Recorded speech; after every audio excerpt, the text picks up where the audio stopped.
be back in the morning when the sun starts to rise. So mama, don't stress your mind. So guys, welcome back to my channel, and this is Inday the Vlogger.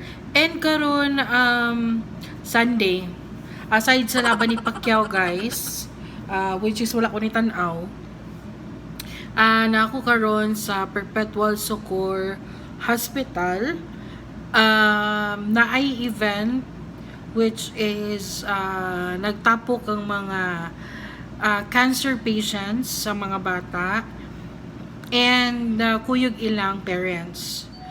So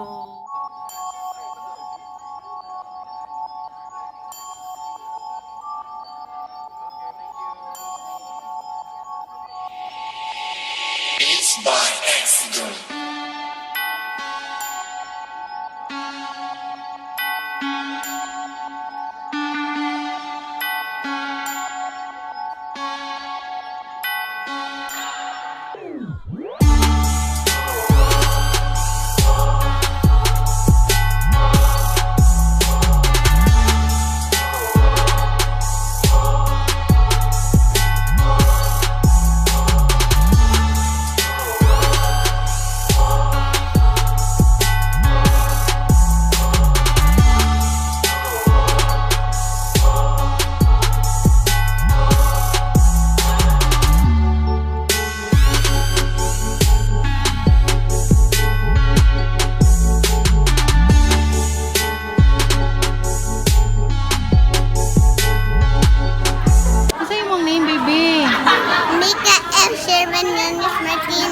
wow, pila na yung mo edad, be? I'm 4. 4, wow. Lami ang ice cream? Wow. Busog? Ha? Ikaw kuya, ano sa'yo mong name? Nel Clark Contawi. Busog? Lami? Na? Pila na yung mo edad kuya? 12. 12. Nag-school ka? Ano sa na yung mong grade? Grade 6 na stop mo kung 1 year. Sige lang, okay rin na. Ikaw ate, ano sa'yo mong name? Pila na yung mo edad? Nag-school po ka, te?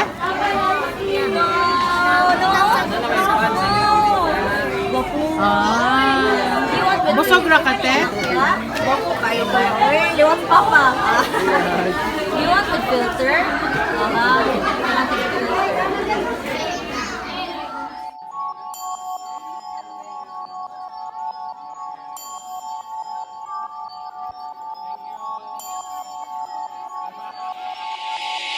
It's by accident.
So once again, this is Inday the Vlogger, part of Mobile Photography Philippines. Karon, nag-cover me sa special event diri under Kythe Foundation and JCI Zugbuano.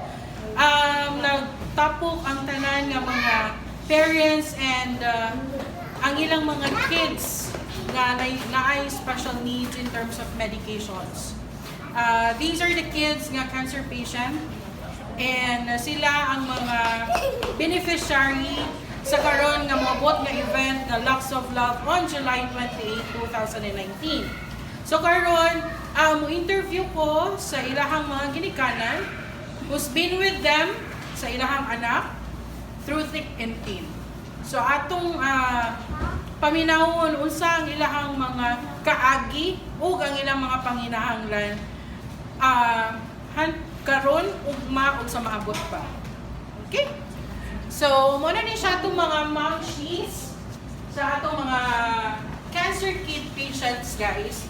So, mga momshi, yung sa ninyo pagkaibaw sa Kythe Foundation, asa nyo siya na Kythe Foundation. Kythe.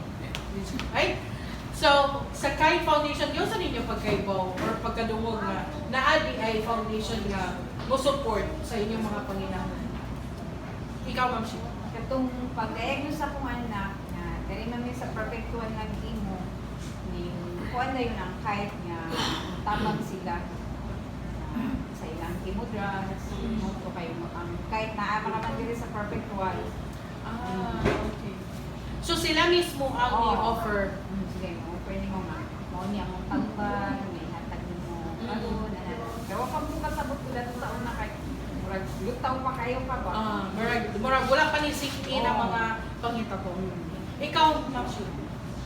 Kuan sing sad pagka-diagnose kung saan kay natwas ka ng start kami sa during sa chemo. Start kami sa chemo. Ang doktor mismo na mo kay ana siya nga kanang ayaw lang kabala ka kay pwede man ka makadulog mga foundation like kay inana o recommend man sa damong doktor ana sa foundation. Makadirect sila o humiyo dito ang kaninga patient kanang kiti siya o kanang tabang financially or kuan through mga medicines. Pero at least ang doktor ka na mo ano sa dom, advise sila na upadol ko. Typical na thinking na to mga doctor is kwarta na dinigyapas or anything expensive. Ano na bagyod na normally. But at least nga sila po mo suggest na in somewhat makatabang sad sila. Kung asa may pwede makaduol na pangayon kita ba. Correct. Mayo. Ikaw ba? Unlike nila, ilang mga doktor mo yung nagpuan sa kay Calypso. Akong office mate sa City Hall sa trabaho. Office mate sa trabaho mo ay nagpuan ko dire, nag-refer na ko dire. Iyang anak sa ato na asay leukemia. Ang akong anak na diagnose of lupus, nakita niya ang struggle financially ko mga advice siya nga doon sa kanya. I-refer ko niya sa kanya. Ang auto ni doon ko niya. Mayo, at least nga naasay ka ng concerned friends. Dahil ihatag yun nga mga kanang instrumento ang Ginoo ihatag ko. Angel nga mo kasama. Correct. Naman yun na. Hindi, ikaw ma. Ang ako kay nakahibaw ko sa Kythe, so sa head nurse sa Soto, i-refer ko niya kay nakita niya nga mo struggle nga kay admitted pa na akong chemotherapy. Yeah, 7 days man siya ang mukha niya. Every time mag-chemo siya, the following day, mag-problema na po kay kuha ka mong tambal. O niya, gikan pa kung may kupirahan niya, kapigas ko. Yeah, chemo dahil the following month. Yeah, pag kita sa nurse na mo nga, asa mo po ni ani? Ito, i-refer ko niya nga, ay, ato ka sa kuhan mo para, ato ka sa perpetual, like Kythe Foundation ito, pwede mo tabang sa mga bata kung mga inaana na cases. Pag-arin ako diri, kanang, kuhan ko kayo, bless ko kayo kay kuhan na dahil ko kayo, enjoy day niya. Tagaan na yung mga automatic ko yung tambal. So, dili-gradation necessary na dapat dili na ba? Gradation. Kami tanan dahil lahat yung na Okay. So, mas maayon niya. Yung mga ka ba?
nila kay murag sa atong grabe naman dyan na siya struggle pero always sabihin na kung siguro mapasitive ka yun ka naagin nga lagi tayo sa kanya pamaagi or na ay kanan ipadala mo ka sa tuwa na way ka ng way nga maka-ingon nga maka-advance di ka sa kamakasto yung mga mag-iyon sa pagkaibaw Sa ako first, ako doktor.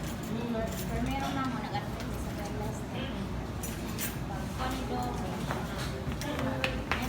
next week, magkuhan na kama.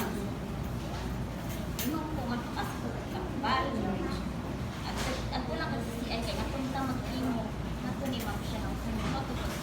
Pagka next week, nga ni ma'am siya, kuhaan ni ma'am siya. Ito man. Pwede po niya. Salamat po dito. Baka ni ma'am siya. Karon, salamat po dito. Maintenance na ka. so wala rin ka na ganang heavy nga pambal na di ko ikaw lang yun sa pagkaibaw So, kay ako ang friends, trabaho, ang iyang kauban is, ang anak niya is leukemia patient ko. So, moto, before, wala pa may nag-start ko, kanang, hindi mo dito ko, tara mo tanong, siya may buwan ko, moto, ako siyang i-add sa messenger niya.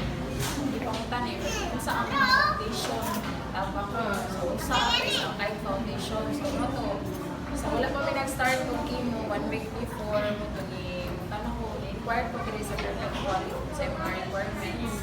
Ipas ko, nagpasalamat sa po kayo. So, kung kami na-start, nasulit kami sa Kythe Foundation. so at least nga mo ang burden dito ay na siya sakit kaayo so at least nga na murag one way the other murag it's a blessing in disguise na naa si Kythe Foundation nga help kumbaga sa mga ingon-ani na mga sitwasyon ganito. In times na ang government diligent tayo ni project about sa okay.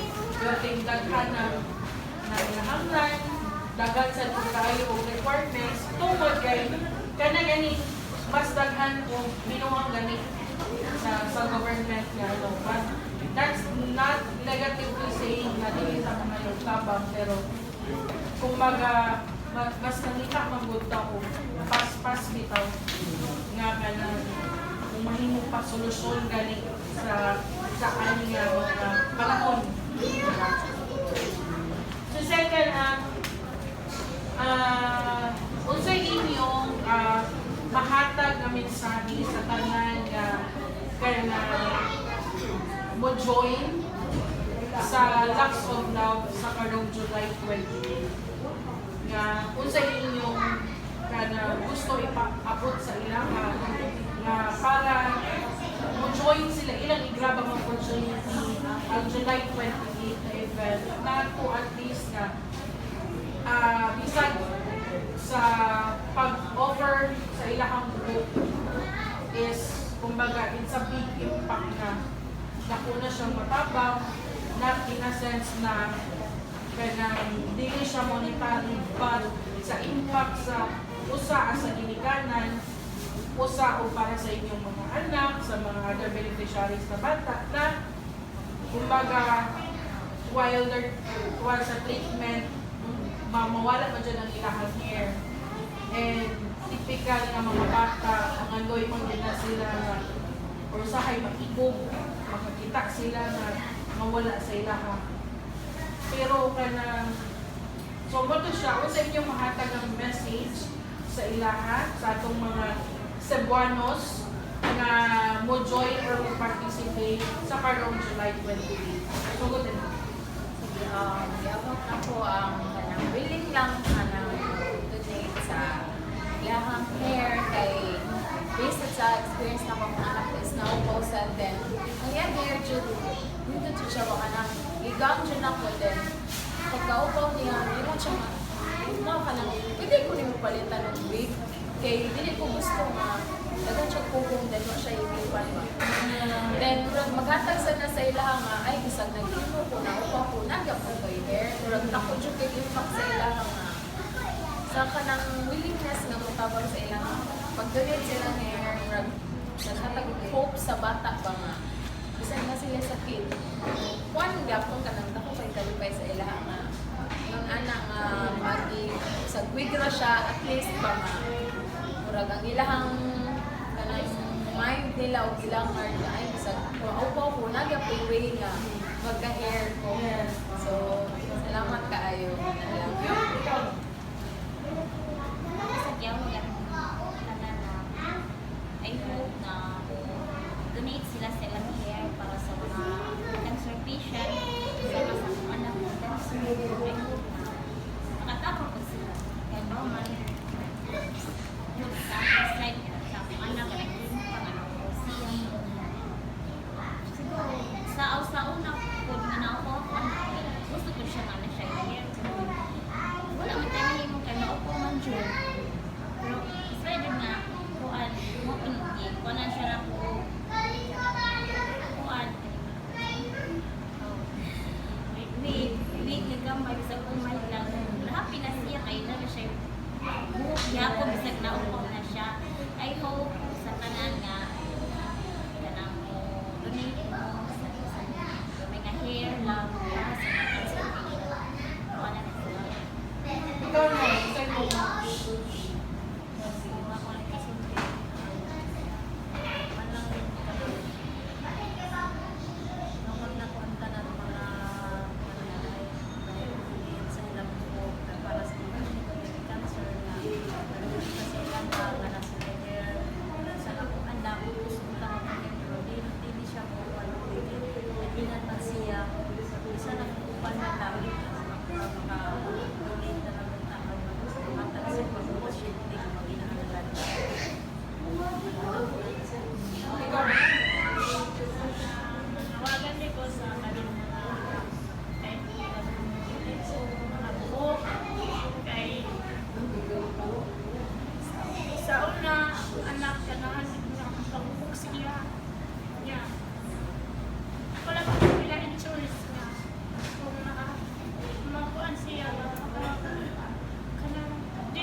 Mga cancer patient, mukha sila ubuhok sa mga bata. Para sa mga anak, ganahan siya mo makaupo. Pero hindi legit matugkan o malisig again. Ito, ganahan siya mo po. Dili lang siya na, ako na lang siya kauan. Dili siya makuha niya. Popay ko niya. Ako na lang siya kauan. Dili siya makikuha. Kapuan sa sino kaya ako yung ulo niya. Wala silang maupaw. Pero, wag lang kita lang choice yun, no? Ikaw na nga. Kung kita lang maluway lang yun, ulunit sa bata na kinahanglan ko. Doon lang mo sa current health event. July 28 event sa Galleria.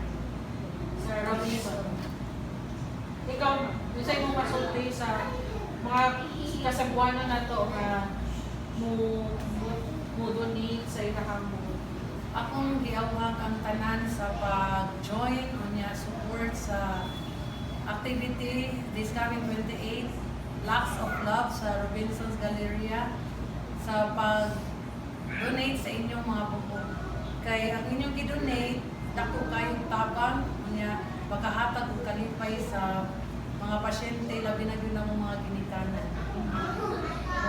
Ikaw, Same, akong giawhag ang kung willing na mo-donate sa ilang nindot mga buhok alang sa mga cancer patients o katong para sa mga nag-undergo o mga chemotherapy, mga bata, mga batanon, moduol mo adto lang kamo ay ka July 28 at sa Robinson Galleria para sa pag-donate. Salamat. ikaw.